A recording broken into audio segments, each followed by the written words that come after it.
ಇವತ್ತು ಒಬ್ರು ವಿಶೇಷವಾದ ವ್ಯಕ್ತಿ ನಮ್ಮ ಜೊತೆ ಇದ್ದಾರೆ. ಇವರು ಒಂದಲ್ಲ ಎರಡಲ್ಲ 40 ವರ್ಷಗಳ ಕಾಲ ಯೋಗಾಭ್ಯಾಸವನ್ನು ಮಾಡಿ ಇದರಲ್ಲಿ ಸಾಕಷ್ಟು ಅನುಭವವನ್ನು ಹೊಂದವರು. ಇವರಿಗೆ ಯೋಗ ಮಾಸ್ಟರ್ ಶಿವಕುಮಾರ್ ಎಂಬ ಪ್ರಸಿದ್ಧವಾದ ಒಂದು ಹೆಸರು. ನನ್ನ ಒಂದು ಸಹಯೋಗ ಸ್ನೇಹ ಇದೆಲ್ಲ ಇದ್ದದ್ರಿಂದ ಯೋಗದ ಬಗ್ಗೆಯೂ ನಾವು ಇಲ್ಲಿ ಕವರ್ ಮಾಡುವ ಅಂತ ಹೇಳಿ ಇಬ್ಬರು ಒಟ್ಟಿಗೆ ಸೇರಿ ಅದರಲ್ಲಿ ಮಾಡಿದ್ದು. ಅವರು ಯೋಗ ರೇಖಿ ಡಿಪಾರ್ಟ್ಮೆಂಟನ್ನು ಅವ್ರು ನೋಡ್ಕೊಳ್ತಾರೆ. ಯೋಗ ವಿದ್ಯೆಗೆ ಯೋಗ ಅಭ್ಯಾಸಕ್ಕೆ ಸಂಬಂಧಪಟ್ಟ ಹಾಗೆ ನನ್ನನ್ನು ಇಟ್ಕೊಂಡಿದ್ದಾರೆ. ಹಾಗೆಯೇ ನನ್ನನ್ನು ಆ ಪ್ರತಿಷ್ಠಾನಕ್ಕೆ ಅಧ್ಯಕ್ಷನನ್ನಾಗಿ ಕೂಡ ಮಾಡಿದ್ದಾರೆ. ಹಾಗೆ ನಾನಲ್ಲಿ ಯೋಗ ಶಿಕ್ಷಕನಾಗಿ ಯೋಗ ಮಾಸ್ಟರ್ ಆಗಿ ನಾನಲ್ಲಿ ಭಾಗವಹಿಸ್ತಾ ಇರ್ತೇನೆ.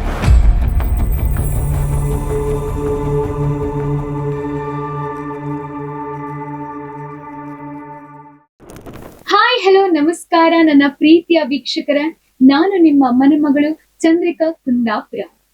ತಮ್ಮೆಲ್ಲರಿಗೂ ಸಾಯಿ ಈಶ್ವರ್ ಟಿವಿ ಚಾನೆಲ್ಗೆ ಸಾಧಕರ ಧ್ವನಿ ಎಂಬ ಪಾಡ್ಕಾಸ್ಟ್ಗೆ ಆತ್ಮೀಯವಾದ ಸ್ವಾಗತ ಸುಸ್ವಾಗತ. ಇವತ್ತು ಒಬ್ರು ವಿಶೇಷವಾದ ವ್ಯಕ್ತಿ ನಮ್ಮ ಜೊತೆ ಇದ್ದಾರೆ. ಇವರು ಒಂದಲ್ಲ ಎರಡಲ್ಲ 40 ವರ್ಷಗಳ ಕಾಲ ಯೋಗಾಭ್ಯಾಸವನ್ನ ಮಾಡಿ ಇದರಲ್ಲಿ ಸಾಕಷ್ಟು ಅನುಭವವನ್ನ ಹೊಂದವರು. ಇವರಿಗೆ ಯೋಗ ಮಾಸ್ಟರ್ ಶಿವಕುಮಾರ್ ಎಂಬ ಪ್ರಸಿದ್ಧವಾದ ಒಂದು ಹೆಸರಿದೆ. ಬನ್ನಿ ಹಾಗಾದ್ರೆ ತಡ ಮಾಡದೆ ನಮ್ಮ ಇವತ್ತಿನ ಗೆಸ್ಟ್ ಅನ್ನ ಮಾತಾಡ್ಸೋಣ. ಸರ್, ತಮಗೆ ಈ ಒಂದು ಪಾಡ್ಕಾಸ್ಟ್ಗೆ ಹೃತ್ಪೂರ್ವಕವಾದ ಸ್ವಾಗತ ಸುಸ್ವಾಗತ. ನಮಸ್ಕಾರ ಸರ್.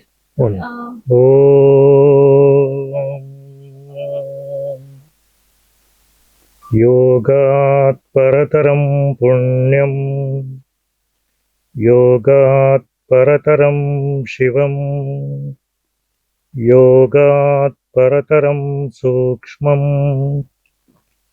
ಯೋಗಾತ್ ಪರತರಂ ನಾಹಿ.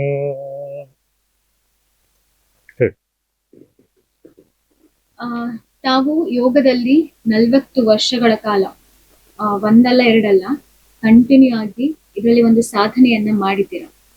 ಇದ್ರ ಬಗ್ಗೆ ನಾವು ಮಾತಾಡುವ, ತಮ್ಮ ಜ್ಞಾನವನ್ನ ನಮ್ಮೆಲ್ಲರಿಗೂ ಹಂಚುವ ಮೊದಲು ತಮ್ಮ ಒಂದು ಲೈಫ್ ಸ್ಟೈಲ್, ನಿಮ್ಮ ಬಗ್ಗೆ ಒಂದು ಕಿರು ಪರಿಚಯನ ನಮ್ಮ ವೀಕ್ಷಕರಿಗೆ ಹೇಳ್ಬೋದು. ಖಂಡಿತ.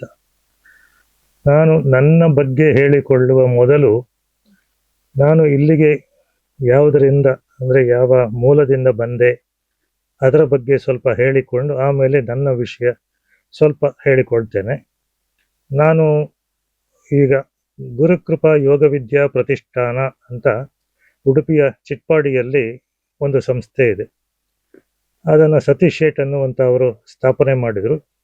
ಅವರ ಒಂದು ಉದ್ದೇಶ ಏನು ಅಂತ ಹೇಳಿದ್ರೆ, ಹೀಗೆ ಜ್ಞಾನ ಪ್ರಸಾರ ಆಗಬೇಕು ಮತ್ತು ಅದರಲ್ಲಿ ಪ್ರಧಾನವಾಗಿ ಅವರಿಗೆ ರೇಖಿ ವಿದ್ಯೆಯಲ್ಲಿ ಸಾಕಷ್ಟು ಪರಿಣತಿ ಇದೆ. ಆದ್ದರಿಂದ ಅವರು ರೇಖಿಗೆ ಒತ್ತು ಕೊಟ್ಟು ಬೇರೆ ಬೇರೆ ತರಬೇತಿಯನ್ನು ಮತ್ತು ದೀಕ್ಷೆಗಳನ್ನು ಕೊಡುವಂಥದ್ದು.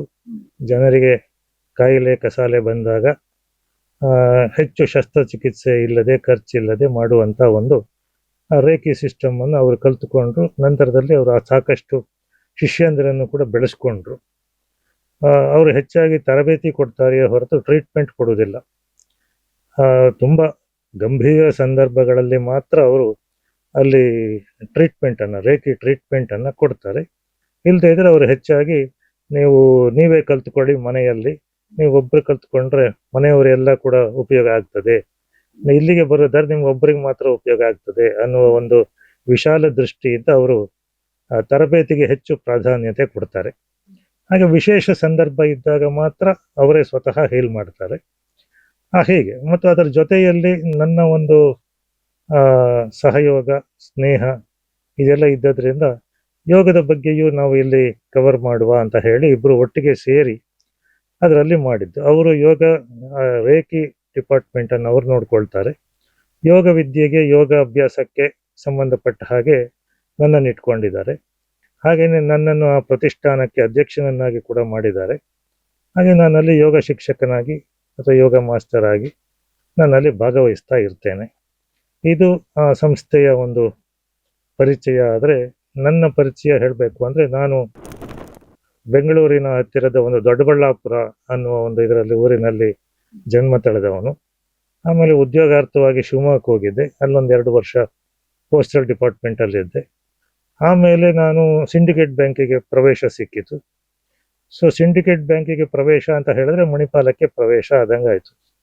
ಸೊ ಒಂದು ಸಾರಿ ಮಣಿಪಾಲಕ್ಕೆ ಪ್ರವೇಶ ಮಾಡಿ ಹೆಡ್ ಆಫೀಸ್ ಒಳಗೆ ಹೋದ ಮೇಲೆ ಸುಮಾರು 29 ವರ್ಷ ಹೆಡ್ ಆಫೀಸ್ ಒಳಗೇ ಇದ್ದೆ ನಾನು. ಹಾಗಾಗಿ ಬೆಂಗಳೂರಿಗೆ ವರ್ಗಾವಣೆ ತಗೋಬೇಕು ಅಂತ ಅನ್ನಿಸ್ಲಿಲ್ಲ ನನಗೆ. ಆದ್ರಿಂದ ಆಫೀಸ್ಗೆ ಹತ್ತಿರವೇ ಇದ್ದರೆ ಮನೆ ಒಳ್ಳೆಯದು ಅಂತ 2 ಕಿಲೋಮೀಟರ್ ದೂರದಲ್ಲಿರುವಂಥ ಪರ್ಕಳದಲ್ಲಿ ಮನೆ ಕಟ್ಟಿದೆ. ಆಮೇಲೆ ಇಲ್ಲೇ ಮದುವೆ ಆಯಿತು, ಮಕ್ಕಳಾದರು, ಎಲ್ಲ ಬೆಳೆದ್ರು, ಅದೆಲ್ಲ ಆಯಿತು. ನನ್ನ ಮುಖ್ಯ ಉದ್ದೇಶ ಏನು ಅಂತ ಹೇಳಿದ್ರೆ ಹೆಡ್ ಆಫೀಸಿಗೆ ಅಥವಾ ನಾನು ಕೆಲಸ ಮಾಡುವ ಸ್ಥಳಕ್ಕೆ ಮನೆಗೆ ಕಡಿಮೆ ದೂರ ಇದ್ದರೆ ನನಗೆ ಸ್ಪೇರ್ ಟೈಮ್ ಅಂದರೆ ಸಾಕಷ್ಟು ವಿರಾಮದ ಸಮಯ ಸಿಗ್ತದೆ ಅಂತ. ಸೊ ಅದರಲ್ಲಿ ನನ್ನ ಹೆಚ್ಚು ಯಾವುದರಲ್ಲಿ ಆಸಕ್ತಿ ಇದೆಯೋ ಆ ಒಂದು ಅಧ್ಯಯನ ಅಭ್ಯಾಸ ಮಾಡಲಿಕ್ಕೆ ಅನುಕೂಲ ಆಗ್ತದೆ ಅಂದುಕೊಂಡು ನಾನು ಇಲ್ಲಿಯೇ ಸೆಟ್ಲ್ ಆಗಿಬಿಟ್ಟೆ. ಆಮೇಲೆ ನನಗೆ ಮೊದಲಿಗೆ ಏನು ಅಂತ ಚಿಕ್ಕಂದಿನಿಂದಲೂ ಒಂದು ಸಣ್ಣ ಪ್ರಶ್ನೆ ಇರ್ತಾ ಇತ್ತು. ಎಲ್ಲರೂ ಏನೋ ಬೆಳಿತೇವೆ, ಯಾವುದೋ ಒಂದು ಕಾಲದಲ್ಲಿ ಯಾವುದೋ ಒಂದು ಉದ್ಯೋಗ ಸಿಗ್ತದೆ, ಒಂದು ಮದುವೆ ಅಂತ ಆಗ್ತದೆ, ಮಕ್ಕಳು ಅಂತ ಆಗ್ತಾರೆ, ಒಂದು ದಿವಸ ಇಲ್ಲಿಂದ ಹೊರಟು ಹೋಗ್ತೇವೆ. ಇಷ್ಟೇ ಆದರೆ ಅದಷ್ಟಕ್ಕೆ ನಡ್ಕೊಂಡು ಹೋಗ್ತದೆ. ನಮಗೆ ಏನು ಪಾತ್ರ ಉಂಟು, ನಾನೇನಾದರೂ ಮಾಡಬೇಕಾ ಅಥವಾ ಸುಮ್ಮನೆ ಅದಕ್ಕೋಸ್ಕರ ಇಲ್ಲಿ ಹುಟ್ಟಿ ಬಂದದ್ದ ಅನ್ನುವ ಪ್ರಶ್ನೆ ಇತ್ತು. ಆದರೆ ಅದಕ್ಕೆ ಉತ್ತರ ಸಿಗಲಿಲ್ಲ. ಬಹುಶಃ ನನಗೆ ಮದುವೆಯಾಗಿ ಕಟ್ಟಿ ಹಾಕಿಕೊಂಡ ನಂತರದಲ್ಲಿ ಅದು ಸಿಗಬೇಕು ಅಂತಿತ್ತ ಏನೋ, ಅಥವಾ ಮೊದಲೇ ಅದು ಸಿಕ್ಕಿದ್ರೆ ಬಹುಶಃ ನಾನು ಮದುವೆ ಆಗ್ತಿರ್ಲಿಲ್ವೋ ಏನೋ. ಹಾಗಾಗಿ ಮದುವೆ ಆಗಿ 82ರಲ್ಲಿ ಇಲ್ಲಿ ಬಂದೆ. 84ರಲ್ಲಿ ಮದುವೆ ಆಯಿತು. ಆ ಮದುವೆಯಾಗಿ ಒಂದು 4-5 ತಿಂಗಳುಗಳಲ್ಲಿ ನಮ್ಮ ಉದ್ಯೋಗಿ ಒಬ್ಬರು ಗೋಕುಲ್ದಾಸ್ ಪೈ ಅಂದ್ಕೊಂಡು ಅವರು ನನ್ನ ಹತ್ರ ಒಳ್ಳೆ ಯೋಗಾಸನ ಪುಸ್ತಕ ಇದೆ, ಕೊಡ್ತೇನೆ ಅಂತಂದರು. ಮೊದಲಿಗೂ ನನಗೆ ಯೋಗಾಸನಗಳ ಬಗ್ಗೆ ತಿಳಿದಿತ್ತು, ಆದರೆ ಕ್ರಮಬದ್ಧವಾಗಿ ತಿಳಿದಿರಲಿಲ್ಲ. ಒಬ್ಬೊಬ್ಬರು ಒಂದೊಂದು ರೀತಿಯಲ್ಲಿ ಅಭ್ಯಾಸ ಮಾಡಿಸ್ತಾರೆ. ಕೆಲವರು ಶೀರ್ಷಾಸನದಿಂದ ಅಭ್ಯಾಸ ಮಾಡಿಸ್ತಾರೆ, ಕೆಲವರು ಪದ್ಮಾಸನದಿಂದ ಅಭ್ಯಾಸ ಮಾಡಿಸ್ತಾರೆ. ಆದರೆ ನಿಜವಾಗಿಯೂ ಒಂದು ಕ್ರಮಬದ್ಧ ಅಂತ ಹೇಳಿದ್ರೆ ಈಗಿನ ಸ್ಟ್ಯಾಂಡರ್ಡಲ್ಲಿ LKG ಇಂದ ಅಥವಾ ನಮ್ಮ ಕಾಲದ 1ನೇ ಕ್ಲಾಸ್ನಿಂದ ಹೇಗೆ ಮುಂದಕ್ಕೆ ಹೋಗಬೇಕು ಅನ್ನುವಂಥದ್ದು. ಅವರು ಗೋಕುಲ್ದಾಸ್ ಪೈಗಳು ನನಗೆ ಆ ಒಂದು ಪುಸ್ತಕ ಕೊಟ್ಟರು. ಪುಸ್ತಕ ಓದಿದ ಕೂಡಲೇ ನನಗೆ ಗೊತ್ತಾಯಿತು ಇದು ನನಗೆ ನನ್ನ ಪುಸ್ತಕ ಅಂತ. ಸೊ ಅದನ್ನು ಅವ್ರಿಗೆ ಕೊಡಲೇ ಇಲ್ಲ. ಹೌದು, ಅಲ್ಲ ನನಗೆ ಒಂದು ಕ್ರಮಬದ್ಧ ಅಭ್ಯಾಸ ಸಿಕ್ಕಿತ್ತು. ಹೌದು, ಆಸಕ್ತಿ ಮೊದಲಿತ್ತು, ಕ್ರಮಬದ್ಧ ಅಭ್ಯಾಸ ಗೊತ್ತಾಗಬೇಕು ಅಂತ. ಸೊ ಹಾಗಾಗಿ ಇದು ನನ್ನ ಪುಸ್ತಕ ಅಂತ ಅವ್ರಿಗೆ ಹೇಳಿದೆ. ಅವ್ರು ಕೊಡಲೇ ಇಲ್ಲ ನನ್ನ ಪುಸ್ತಕವನ್ನು. ಅವ್ರಿಗೆ ಬೇರೆ ಹೊಸ ಪುಸ್ತಕ ಕೊಡಿಸಿದೆ. ಆಗ ಅದು ನೋಡುವಾಗ BK ಅಯ್ಯಂಗಾರ್ ಅಂತ ಅವರು 1918ರಿಂದ ಆವಾಗಿನಿಂದ ಅವರ ಚಿಕ್ಕಂದಿನಿಂದ ಅಭ್ಯಾಸ ಮಾಡಿಕೊಂಡು ಬೆಳೆದು ಬಂದಿದ್ರು. ಅದರಲ್ಲಿ ತುಂಬ ಆರಂಭದಿಂದ ಅಂದರೆ ಒಬ್ಬ ಮನುಷ್ಯ ಹೇಗೆ ನಿಲ್ಲಬೇಕು ಅನ್ನುವಂಥದ್ರಿಂದ ಪ್ರಾರಂಭ ಮಾಡಿ ಉನ್ನತ 200 ಆಸನಗಳ ಒಂದು ವರ್ಣನೆ ಇತ್ತು ಅದರಲ್ಲಿ. ಮತ್ತು ನಾವೆಲ್ಲರೂ ಕೂಡ ಅದನ್ನೇನು ಮಾಡೋಕ್ಕಾಗಲ್ಲ, ನಮ್ಮ ಸಾಮರ್ಥ್ಯ ಯೋಗ್ಯತೆಗೆ ತಕ್ಕ ಹಾಗೆ ಮಾಡಿಕೊಳ್ಳುವಂಥದ್ದು. ಅದು ಸಿಕ್ಕಿದ ನಂತರದಲ್ಲಿ ನಾನು ಬೆಳಿಗ್ಗೆ ಒಂದು 3-3:30 ಎದ್ದು ಅಭ್ಯಾಸ ಮಾಡ್ತಾ ಹೋಗುವಾಗ ಯೋಗಾಸನಗಳನ್ನು ಸುಮಾರು 3 ಗಂಟೆ ಕಾಲ ಆಗ್ತಾ ಇತ್ತು. ಸುಮಾರು 3:30ಗೆ ಶುರು ಮಾಡಿದರೆ ಒಂದು 6-6:30ವರೆಗೆ ಮಾಡ್ತಾ ಇತ್ತು. ಅಂದರೆ ಅದರಲ್ಲಿ ಸ್ಪಷ್ಟವಾಗಿ ನಮಗೆ ಗೊತ್ತಾಗೋದಿಲ್ಲ ಒಂದು ಆಸನದ ಪರಿಣತಿ ಎಷ್ಟರ ಕಾಲ ಮಾಡಬೇಕು ಅಂದ್ಕೊಂಡು. ಹಾಗಾಗಿ ನಾನೇ ಒಂದು ಸ್ಟ್ಯಾಂಡರ್ಡ್ ಇಟ್ಕೊಂಡೆ, 1 ನಿಮಿಷದವರೆಗೆ ಅಂತ. ಸೊ ಒಂದು ಭಾಗದಲ್ಲಿ ಒಂದು ಮೂವ್ಮೆಂಟ್ ಮಾಡಿದರೆ 1 ನಿಮಿಷದವರೆಗೆ ಅದೇ ಇದರಲ್ಲಿ ಇರಬೇಕು, ಭಂಗಿಯಲ್ಲಿರಬೇಕು. ಪುನಃ ಇನ್ನೊಂದು ಕಡೆಯಲ್ಲಿ ಅದೇ ಭಂಗಿಯನ್ನು ಅಭ್ಯಾಸ ಮಾಡಿದಾಗ ಅದರಲ್ಲಿ 1 ನಿಮಿಷ ಇರಬೇಕು. ಸೊ ಈ ರೀತಿ ಮಾಡ್ತಾ ಮಾಡ್ತಾ 3-3:30 ಗಂಟೆ ಆಗ್ತಾ ಇತ್ತು. ಆಮೇಲೆ ಪ್ರಾಣಾಯಾಮ, ಯೋಗ, ಧ್ಯಾನ ಇವುಗಳ ಬಗ್ಗೆ ತಿಳಿದಾಗ ಹಾಗೆ ವಿಚಾರಿಸುವಾಗ ಇನ್ನೊಬ್ಬರು ನನಗಿಂತ ಹಿರಿಯರು ಮತ್ತು ನನಗಿಂತ ಮೊದಲೇ ಸಾಧನೆ ಶುರು ಮಾಡಿದಂಥವರು ಒಬ್ಬರು ಇಂದ್ರಾಳಿಯಲ್ಲಿದ್ದರು, ಜಗನ್ನಾಥ್ ಅಂತ. ಅವರ ಸಂಪರ್ಕ ಆಯಿತು. ಸೊ ಅವರ ಸಂಪರ್ಕ ಆದಾಗ ನಮ್ಮ ಸತೀಶ್ ಶೇಟ್ ಅವರು ಅಲ್ಲೇ ಬರ್ತಾಯಿದ್ರು, ಅವರ ಪರಿಚಯವು ಅಲ್ಲೇ ಆಯಿತು. ಆಮೇಲೆ ಸ್ನೇಹ ಬೆಳೀತು. ಅಲ್ಲಿ ನಾವು ಅಧ್ಯಯನ ಮತ್ತು ಒಟ್ಟುಗೂಡುವಾಗ ಬೇರೆ ಬೇರೆ ಯೋಗ ವಿದ್ಯೆಯ ಬಗ್ಗೆ ಬೇರೆ ಬೇರೆ ವಿಭಾಗಗಳು, ಶಾಖೆಗಳು ಏನಿದ್ದಾವೆ ಅದರ ಬಗ್ಗೆ ಸ್ವಲ್ಪ ಪರಿಚಯ ಬೆಳೀತು. ಅಧ್ಯಯನದ ಒಂದು ಅಭ್ಯಾಸ ಬೆಳೀತು. ಆವಾಗ ಯೋಗ ಅಂತ ಹೇಳಿದ್ರೆ ಬರೀ ಯೋಗಾಸನಗಳಲ್ಲ, ಅದರ ಮುಂದಿನ ಹಂತ ಇದೆ ಅಂದುಕೊಂಡು ಗೊತ್ತಾದಾಗ ಅದರ ಬಗ್ಗೆ ಅಧ್ಯಯನ ಶುರು ಮಾಡಿದೆ ನಾನು. ಅಧ್ಯಯನ ಶುರು ಮಾಡುವಾಗ ರಿಲಿಜಿಯಸ್ ಆಕ್ಟಿವಿಟಿ ಬೇರೆ, ಸ್ಪಿರಿಚುವಲ್ ಆಕ್ಟಿವಿಟಿ ಬೇರೆ ಅಂತ ಗೊತ್ತಾಯ್ತು ನಮಗೆ. ಹೊರಗಿನಿಂದ ಮಾಡುವಂಥ ಚಟುವಟಿಕೆಗಳಿಂದ ಅವೆಲ್ಲ ಧಾರ್ಮಿಕ ಚಟುವಟಿಕೆಗಳು ಅಂತ, ಒಳಗಿನಿಂದ ಆಗುವಂಥ ಕ್ರಿಯೆಗಳನ್ನು ಮಾತ್ರ ಆಧ್ಯಾತ್ಮಿಕ ಚಟುವಟಿಕೆ ಅಂತ ಹೇಳ್ತಾರೆ ಅಂದ್ಕೊಂಡು ಹಾಗಾಗಿ ಹುಡುಕ್ತಾ ಇರುವಾಗ ಒಂದು ಕ್ರಿಯಾಯೋಗ ಅನ್ನುವ ಒಂದು ಪದ್ಧತಿ ಸಿಕ್ಕಿತು. ಸೊ ಅದಕ್ಕೆ ನಾನು 88ರಲ್ಲಿ ರಾಂಚಿಗೆ ಹೋಗಿದ್ದೆ. ರಾಂಚಿಗೆ ಹೋಗಿ ಅಲ್ಲಿ ಕ್ರಿಯಾಯೋಗ ದೀಕ್ಷೆಯನ್ನು ತೆಗೆದುಕೊಂಡು ಬಂದೆ. ಅದನ್ನು ತೆಗೆದುಕೊಂಡು ಬಂದು ಅದನ್ನು ಅಧ್ಯಯನ ಮಾಡಿ ಅಭ್ಯಾಸ ಮಾಡುವಾಗ ಅದು ಬಹಳ ಉನ್ನತ ಹಂತದ ಅಭ್ಯಾಸ ಅಂತ ಗೊತ್ತಾಯಿತು. ಸೊ ಅದನ್ನು ಅಭ್ಯಾಸ ಮಾಡಬೇಕಾದ್ರೆ ನಮ್ಮಲ್ಲಿ ತಯಾರಿ ಏನಿರಬೇಕು ಅಂತ. ಈಗ ಒಬ್ಬರು ಕಾಲೇಜಿಗೆ ಹೋಗ್ಬೇಕಾದ್ರೆ ಹೈಸ್ಕೂಲ್ ಪಾಸ್ ಆಗಿರಬೇಕು, ಹೈಸ್ಕೂಲ್ ಪಾಸ್ ಆಗಬೇಕಾದ್ರೆ ಮಿಡ್ಲ್ ಸ್ಕೂಲ್ ಪಾಸ್ ಆಗಿರಬೇಕು. ಹಾರ್ಲಿಕ್ಕೆ ಆಗೋದಿಲ್ಲ. ಅವಾಗ ಏನಾಗ್ತದೆ, ಕಾಲು ಮುರ್ಕೊಳ್ತೇವೆ.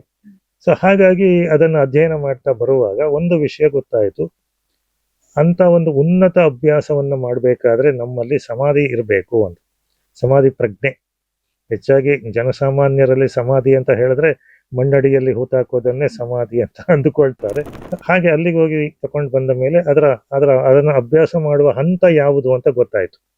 ಈಗ ನಾವು PhD ಅಥವಾ ಇನ್ನೊಂದು ಮಾಡಬೇಕಾದ್ರೆ ಡಿಗ್ರಿ ಲೆವೆಲ್ಗೆ ಹೋಗಬೇಕು. ಸೊ ಆ ಡಿಗ್ರಿ ಲೆವೆಲ್ಗೆ ಹೋದ ಮೇಲೆ ಅದನ್ನು ಅಭ್ಯಾಸ ಮಾಡಬೇಕು. ಪ್ರೈಮರಿ ಸ್ಕೂಲಲ್ಲಿ ಇರೋರು ಅದನ್ನು ಅಭ್ಯಾಸ ಮಾಡ್ಲಿಕ್ಕೆ ಆಗುದಿಲ್ಲ. ಸೊ ನಾವು ಪ್ರೈಮರಿ ಸ್ಕೂಲಲ್ಲಿ ಇದ್ದೇವೆ, ಅದನ್ನು ಅಭ್ಯಾಸ ಮಾಡ್ಲಿಕ್ಕೆ ಹೋಗ್ತೇವೆ. ಆದರೂ ಕೂಡ ಒಂದು ಜ್ಞಾನ ಸಿಕ್ಕಿತು ನನಗೆ. ಅಂದ್ರೆ ಒಂದು ನಿಜವಾದ ಆಧ್ಯಾತ್ಮ ಸಾಧನೆ ಅಂತಂದ್ರೆ ಏನು ಅಂತ ಗೊತ್ತಾಯ್ತು. ಆಮೇಲೆ ಹಾಗೆ ಹುಡುಕಾಟ ಮಾಡ್ತಾ ಇರುವಾಗ ಇನ್ನೊಂದು ಮಾರ್ಗ ಸಿಕ್ಕಿತು, ಸಿದ್ಧ ಮಾರ್ಗ ಅಂತ. ತಮಿಳುನಾಡಿನಲ್ಲಿ ಸಿದ್ಧರ ಒಂದು ಪರಂಪರೆ ಜಾಸ್ತಿ ಇದೆ. ಕಡೆಗೆ ಅವರು ಹೇಳ್ತಾರೆ, ಆ ಸಿದ್ಧ ಮಾರ್ಗ ಏನೇ ಅದು ಮತ್ತು ಕರ್ನಾಟಕದಲ್ಲಿ ಇರುವಂತಹ ವೀರಶೈವ ಮಾರ್ಗ ಮತ್ತು ಕಾಶ್ಮೀರಿ ಶೈವಿಸಂ ಅಂತ ಹೇಳುವಂಥದ್ದು, ಇವು ಮೂರು ಕೂಡ ಒಂದೇನೆ ಅಂದ್ಕೊಂಡು. ಅದರಲ್ಲಿ ಸಿದ್ಧ ಮಾರ್ಗದಲ್ಲಿ ಅಂತಂದ್ರೆ ಅದ್ರ ಬಗ್ಗೆ ಹೇಳೋದಕ್ಕಿಂತ ನಮಗೆ ಸಿದ್ಧರು ಅಂತಂದ್ರೆ ಯಾರು ಅನ್ನುವ ಕಲ್ಪನೆ ಇಲ್ಲ. ನಾವು ಎಲ್ಲರನ್ನ ಸಿದ್ಧಿ ಇರೋರೆಲ್ಲರೂ ಸಿದ್ಧರು ಅಂತ ಹೇಳಿಬಿಡ್ತೇವೆ. ಸಿದ್ಧಿಗಳಲ್ಲಿ ಅತ್ಯುನ್ನತವಾದಂಥ ಒಂದು ಸಿದ್ಧಿ ಅಂತ ಹೇಳಿದ್ರೆ ಮನುಷ್ಯ ಸಾವನ್ನು ಗೆಲ್ಲುವಂಥದ್ದು. ಅದಕ್ಕಿಂತ ಕೆಳಗಿನ ಸಿದ್ಧಿಗಳು ಮೈನರ್ ಸಿದ್ಧಿಗಳು ಅಂತ ಅನಿಸ್ಕೊಳ್ತವೆ. ಹಾಗಿದ್ರೆ ಅದು ಏನದು ಸಿದ್ಧಿ ಅಥವಾ ಸಿದ್ಧ ಅಂತ ಹೇಳುವಂಥದ್ದು ಯಾರಿಗೆ ಅಂತ ಹೇಳಿದ್ರೆ, ಈ ಇಲ್ಲಿನ ಭೂಮಿಯ ಕಾಲ ಮುಗಿದಾಗ ಎಲ್ಲರೂ ಕೂಡ ನಾವೆಲ್ಲ ಸಾಯ್ತೇವೆ, ನಮ್ಮ ಭಾಷೆಯಲ್ಲಿ ಸಾಯ್ತೇವೆ. ಅವರು ದೇಹವನ್ನು ಬಿಡ್ತಾರೆ ಅಂತ ಹೇಳ್ತಾರೆ. ತ್ಯಾಗ ಅಲ್ಲ, ದೇಹವನ್ನು ಬಿಡ್ತಾರೆ, ವರ್ಜನೆ. ತ್ಯಾಗ ಸ್ವಲ್ಪ ದೊಡ್ಡ ಶಬ್ದ. ಅವರು ದೇಹವನ್ನು ಬಿಟ್ಟಾಗ ನಾವೆಲ್ಲ ತೀರಿಕೊಂಡಾಗ ನಮ್ಮ ದೇಹ ಉಳಿತದೆ. ಅದಕ್ಕೆ ಸಂಸ್ಕಾರ ಅದು ಇದು ಮಾಡ್ತೇವೆ, ಒಂದು ಸುಡೋದು ಅಥವಾ ಹೂಡುವಂಥದ್ದು ಇತ್ಯಾದಿ ಅವರವರ ಸಂಪ್ರದಾಯದ ಪ್ರಕಾರ. ಸಿದ್ಧರು ಅಂತಂದ್ರೆ ಯಾರು ಅಂತ ಹೇಳಿದ್ರೆ, ಅವರು ದೇಹವನ್ನು ಬಿಟ್ಟು ಹೋದಾಗ ಅವರ ಚೇತನ ಅಲ್ಲಿ ದೇಹ ಉಳಿದಿರೋದಿಲ್ಲ. ನಿಮಗೆ ಕೇಳಿದ್ರೆ ಆಶ್ಚರ್ಯ ಆಗ್ತದೆ. ಹಾಗೆ ಹೌದು. ಅಂದ್ರೆ ಒಂದು ಸಣ್ಣ ಉದಾಹರಣೆ ಅಂತಂದ್ರೆ, ತಮಿಳ್ನಾಡಲ್ಲಿ ಒಬ್ರು ಯೋಗಿ ಹೀಗೆ ಅವರ ಟೈಮ್ ಆಯಿತು. ಈಗ ಒಂದು ಬಾಡಿಗೆ ಮನೆಯಲ್ಲಿ ಟೆನೆಂಟ್ ಮುಗ್ದಾಗ ಅವರು ಗೊತ್ತಾಗುತ್ತೆ, ಉನ್ನತ ಸಾಧಕರಿಗೆ ಗೊತ್ತಾಗ್ತದೆ. ಅವ್ರು ಹೇಳಿದ್ರು, ನನ್ನ ಟೈಮ್ ಆಯ್ತಪ್ಪ, ಹಾಗಾಗಿ ತನ್ನನ್ನು ಒಂದು ರೂಮಲ್ಲಿ ಕೂಡಿಸಿ ನೀವು ಬಾಗಿಲು ಹಾಕೊಳ್ಳಿ ಅಂತ. ಒಂದು 3 ಗಂಟೆ ಆದ್ಮೇಲೆ ಬಾಗಿಲು ತೆಗೀರಿ ಅಂತ. ಸರಿ ಅಂತ ಹೇಳಿದ್ರು. ಇವರೆಲ್ಲ ಏನೋ ಧ್ಯಾನಕ್ಕೆ ಹೋಗ್ತಾರೆ ಹಾಗೆ ಹೀಗೆ ಅಂದ್ಕೊಂಡು ಬಾಗಿಲು ಹಾಕೊಂಡು ಹೊರಗೆ ಕೂತ್ಕೊಂಡ್ರು. ಒಂದು 3 ಗಂಟೆ ಕಳೀತು. 3 ಗಂಟೆ ಕಳೆದ್ಮೇಲೆ ಅವರು ಗುರುಗಳು ಇಷ್ಟೊತ್ತಿಗೆ ಮುಗಿದಿರ್ತದೆ ಅಂದ್ಕೊಂಡು ಬಾಗಿಲು ತೆಕ್ಕೊಂಡು ಬಂದು ನೋಡುವಾಗ ಅಲ್ಲಿ ಏನೂ ಇಲ್ಲ, ಖಾಲಿ ಕೋಣೆ. ಸೊ ಅದು ಸಿದ್ಧತ್ವ. ಆಮೇಲೆ ಕನಕದಾಸರು ಕೂಡ ಕಡೆಯಲ್ಲಿ ಅವರನ್ನು ಒಂದು ಬೃಹತ್ ಶಕ್ತಿ ಅಂತ ಯಾವುದಿದೆ, ನಮ್ಮ ವಿಶ್ವಶಕ್ತಿ ಅಥವಾ ಬ್ರಹ್ಮಾಂಡ ಶಕ್ತಿ, ಅದರಲ್ಲಿ ಇವರು ಲೀನ ಆಗ್ತಾರೆ. ಲೀನ ಆಗೋದು ಅಂತ ಹೇಳಿದ್ರೆ ಫಿಸಿಕಲ್ ಬಾಡಿಯನ್ನು ತಗೊಂಡೋಗಿ ಲೀನ ಆಗೋದಲ್ಲ. ಫಿಸಿಕಲ್ ಬಾಡಿ ಫಿಸಿಕಲ್ಲೇ, ಆದರೆ ಅವರು ಈ ಫಿಸಿಕಲ್ ಬಾಡಿಯನ್ನ ಎನರ್ಜಿಯಾಗಿ ಕನ್ವರ್ಟ್ ಮಾಡ್ತಾರೆ. ಈ ಎನರ್ಜಿಯನ್ನ ಆ ಬೃಹತ್ ಎನರ್ಜಿಯಲ್ಲಿ ಲೀನ ಮಾಡ್ತಾರೆ. ಅಂದ್ರೆ ಸಮುದ್ರದ ನೀರಿನಲ್ಲಿ ನದಿ ನೀರು ಸೇರಿಕೊಳ್ಳೋ ಹಾಗೆ. ಅವಾಗ ಅವ್ರದ್ದು ಕೂಡ ಇಲ್ಲಿ ಏನು ಉಳಿಯೋದಿಲ್ಲ. ಅಥವಾ ನೀವು ಮಹಾತ್ಮ ಕಬೀರ್ರ ಬಗ್ಗೆ ಕೇಳಿರ್ಬಹುದು, ಹೆಚ್ಚಿನವ್ರಿಗೆ ಕೇಳಿರೋದಿಲ್ಲ. ಕಬೀರ್ ದಾಸ್, ಹೌದು. ಅವರದ್ದು ಏನು ಅಂತ ಹೇಳಿದ್ರೆ, ಅವರು ಹೇಗೆ ಹುಟ್ಟಿದ್ರು ಅಂತ ಗೊತ್ತಾಗೋದಿಲ್ಲ. ಅವರನ್ನು ಮುಸಲ್ಮಾನರ ಒಂದು ಮನೆಯಲ್ಲಿ ಅವರು ಬೆಳೀತಾರೆ. ಅವರು ಹಾಗಾಗಿ ಅವರಿಗೆ ಮುಸಲ್ಮಾನ ಅನ್ನುವ ಒಂದು ಅಂಟು ಇರ್ತದೆ ಅವರಿಗೆ. ಅವರ ಗುರುಗಳು ಅವರಿಗೆ ರಾಮದೀಕ್ಷೆಯನ್ನು ಕೊಟ್ಟಿರ್ತಾರೆ, ರಾಮ ಮಂತ್ರದ್ದು. ಅವರು ರಾಮನ ಭಕ್ತರಾಗಿರ್ತಾರೆ. ಹಾಗಾಗಿ ಅವರಿಗೆ ಅವರು ಮೊದಲಿಗೆ ಸಾಕಷ್ಟು ಕಷ್ಟಗಳು ಎದುರಾಗ್ತವೆ. ಮುಸಲ್ಮಾನರು ತೊಂದರೆ ಕೊಡ್ತಾರೆ, ಹಿಂದೂಗಳು ತೊಂದರೆ ಕೊಡ್ತಾರೆ. ನಮ್ಮವನು ಅಲ್ಲಿ ಹೋಗ್ತಾನೆ ಅಂತ ಇವ್ರು ಹೊಡೆಯೋದು, ಅಲ್ಲಿ ಅವನು ನಮ್ಮಲ್ಲಿ ಬರ್ತಾನೆ ಅಂತ ಇವ್ರು ಹೊಡೆಯೋದು. ಸೊ ಈ ರೀತಿ ಆಗ್ತದೆ. ಕಡೆಗೆ ಇವರ ಮಹಾತ್ಮೆ ಬೆಳೆದ ಹಾಗೆ ಇವರಿಗೆ ಶಿಷ್ಯರು ಬರ್ತಾರೆ, ಅಂದ್ರೆ ಅಥವಾ ಭಕ್ತರು ಬರ್ತಾರೆ. ಮುಸಲ್ಮಾನರು ಭಕ್ತರು ಇರ್ತಾರೆ, ಹಿಂದೂಗಳು ಭಕ್ತರಾಗಿರ್ತಾರೆ. ಇವರ ಅಂತ್ಯಕಾಲಕ್ಕೆ, ಬಾಡಿ ಬಿಡುವ ಸಮಯಕ್ಕೆ ಏನಾಗ್ತದೆ, ಅವರೆಲ್ಲ ಹೇಳೋದು, ಮುಸಲ್ಮಾನರು ಹೇಳೋದು ನಮ್ಮ ಪದ್ಧತಿಯ ಪ್ರಕಾರ ಸಂಸ್ಕಾರ ಆಗಬೇಕು ಅಂತ, ಹಿಂದೂಗಳು ಹೇಳೋದು ನಮ್ಮ ಪದ್ಧತಿಯ ಪ್ರಕಾರ ಆಗಬೇಕು ಅಂತ. ಯಾಕೆಂದ್ರೆ ಅವ್ರು ನಮ್ಮ ರಾಮನ ಭಕ್ತ ಅಂತ, ಇವರು ನಮ್ಮ ಜಾತಿಗೆ ನಮ್ಮ ವರ್ಗಕ್ಕೆ ಸೇರಿದವರು ಅಂತ. ಅವಾಗ ಇವರು ಹೇಳ್ತಾರೆ, ಸರಿಯಪ್ಪ, ನೀವು ನಿಮ್ಮ ಪದ್ಧತಿಯಂತೆ ಮಾಡ್ಕೊಳ್ಳಿರಂತೆ, ಮೊದಲು ನನಗೊಂದು ಬೆಡ್ಶೀಟ್ ಹೊದಿಸಿ ಅಂತ ಮಲ್ಕೊಳ್ಳುವಾಗ. ಸರಿ ಅಂದ್ಕೊಂಡು ಇವರೆಲ್ಲ ಬೆಡ್ಶೀಟ್ ಹೊದಿಸ್ತಾರೆ. ಒಂದು 5 ನಿಮಿಷ ಆದ್ಮೇಲೆ ಬೆಡ್ಶೀಟ್ ತೆಗೆದು ನೋಡುವಾಗ ಕಬೀರ್ ದಾಸರಿಲ್ಲ, ಬರೀ ಒಂದಷ್ಟು ಹೂವಿನ ರಾಶಿ ಇರ್ತದೆ. ಸೊ ಅದು ಸಿದ್ಧತ್ವ. ಅದು ಅವರು ಎನರ್ಜಿಯಾಗಿ, ಹೂವನ್ನು ಅವರು ಎನರ್ಜಿಯಾಗಿ ಕನ್ವರ್ಟ್ ಮಾಡಿದ್ರು. ನೀವು ಯಾವಾಗ ಒಂದು ಸ್ಥೂಲವನ್ನ ಸೂಕ್ಷ್ಮವಾಗಿ ಕನ್ವರ್ಟ್ ಮಾಡುವ ಪವರ್ ಗೊತ್ತಿರ್ತದೆ, ಅದನ್ನು ಅವರು ಖಾಲಿಯೂ ಮಾಡಬಹುದು, ಅಥವಾ ಏನಾದ್ರು ಒಂದು ವಸ್ತುವಿನ ರೂಪದಲ್ಲಿ ಬಿಟ್ಟು ಹೋಗ್ಬೋದು. ಅವರೊಂದು ಇಬ್ರು ಹಂಚಿಕೊಳ್ಳಿ ಅನ್ನೋ ದೃಷ್ಟಿಯಿಂದ ಹೂವನ್ನು ಬಿಟ್ಟು ಹೋದ್ರು. ಹೌದು, ಅಂದ್ರೆ ಇವರ ಒಂದು ಸಮಾಧಾನಕ್ಕೆ. ಸೊ ಆ ರೀತಿ ಸಿದ್ಧಾತ್ವ ಅಂತ ಹೇಳಿದ್ರೆ ಹಾಗೆ, ಅದು ಸಿದ್ಧ ಮಾರ್ಗ ಅನ್ಕೊಂಡು. ಅದರಲ್ಲಿ ಒಂದು ದೀಕ್ಷೆ ಆಯ್ತು ನನಗೆ. ಆಮೇಲೆ ಏನಾಯ್ತು ಅಂತ ಹೇಳಿದ್ರೆ, ಬರೀ ಬ್ಲೈಂಡ್ ಪ್ರಾಕ್ಟೀಸ್ ಮಾಡಿದ್ರೆ ಉಪಯೋಗ ಇಲ್ಲ ಅಂತ. ನಾವು ಹೆಚ್ಚಾಗಿ ಮಾಡುವ ನಮ್ಮ ಸಂಪ್ರದಾಯಗಳು, ಆಚರಣೆಗಳೆಲ್ಲ ಹೆಚ್ಚಾಗಿ ನಾವು ಬ್ಲೈಂಡ್ ಆಗೇ ಮಾಡ್ತೇವೆ. ಯಾಕೆ ಮಾಡ್ತೇವೆ ಅಂತಲೇ ಈ ಕೆಲವು ಸರ್ತಿ ಅರ್ಧವೂ ಗೊತ್ತಿರೋದಿಲ್ಲ, ಅಥವಾ ತಪ್ಪಾಗಿ ತಿಳ್ಕೊಂಡು ಮಾಡ್ತೇವೆ. ಆವಾಗ ಏನಾಗ್ತದೆ, ಏನು ಕೃಷ್ಣ ಹೇಳಿದ ಹಾಗೆ ಜ್ಞಾನವೇ ಶ್ರೇಷ್ಠ ಅಂತ ಹೇಳಿದ್ರು. ಹಾಗಾಗಿ ವೇದಗಳಲ್ಲಿ ಕೂಡ ಅದನ್ನೇ ಹೇಳಿದೆ ಅಂತ ಹೇಳ್ತಾರೆ, ನೀವು ಏನು ಮಾಡ್ತೀರೋ ಅದನ್ನು ತಿಳ್ಕೊಂಡೇ ಮಾಡಿ ಅನ್ಕೊಂಡು. ಆದ್ದರಿಂದ ಬೇರೆ ಬೇರೆ ಸಬ್ಜೆಕ್ಟ್ಗಳಲ್ಲಿ ಅಧ್ಯಯನ ಶುರು ಮಾಡಿದೆ, ಅಂದ್ರೆ ಇದಕ್ಕೆ ಸಂಬಂಧಪಟ್ಟ ಹಾಗೆ. ಈಗ ಯೋಗದಲ್ಲಿ ಆತ್ಮಗೀತ್ಮ ಅಂತ ಏನೂ ಮಾತಾಡೋದಿಲ್ಲ, ಬರೀ ಅಲ್ಲಿ ದೃಷ್ಟರು ಅಂತ ಹೇಳ್ತಾರೆ, ಯಾರು ಸಾಕ್ಷಿಭೂತವಾಗಿ ಎಲ್ಲವನ್ನೂ ನೋಡ್ತಿರ್ತಾನೋ ಅವನು ಅಂದುಕೊಂಡು. ವೇದಗಳಲ್ಲಿ, ಉಪನಿಷತ್ತುಗಳಲ್ಲಿ ಆತ್ಮನ ಬಗ್ಗೆ ಮಾತಾಡ್ತಾರೆ, ಆತ್ಮ ಇದೆ, ಹಾಗೆ ಹೀಗೆ, ಹಾಗಿದೆ ಹೀಗಿದೆ ಅಂದುಕೊಂಡು ಅದು ಬೇರೆ ವರ್ಣನೆ ಕೊಡ್ತಾರೆ. ಬುದ್ಧನ ವಿಷಯಕ್ಕೆ ಬಂದಾಗ, ಬುದ್ಧ ಆತ್ಮವನ್ನು ಒಪ್ಪಲಿಲ್ಲ, ಬುದ್ಧನ ಸಿದ್ಧಾಂತದಲ್ಲಿ ಆತ್ಮ ಇಲ್ಲ, ಬುದ್ಧನಿಗೆ ಆತ್ಮದರ್ಶನ ಆಗಲಿಲ್ಲ ಅಂತೆಲ್ಲ ಮಾತಾಡ್ತಾರೆ. ಆವಾಗ ನನಗೆ ಈ ಆತ್ಮ ಅಂತ ಹೇಳಿದ್ರೆ ಏನು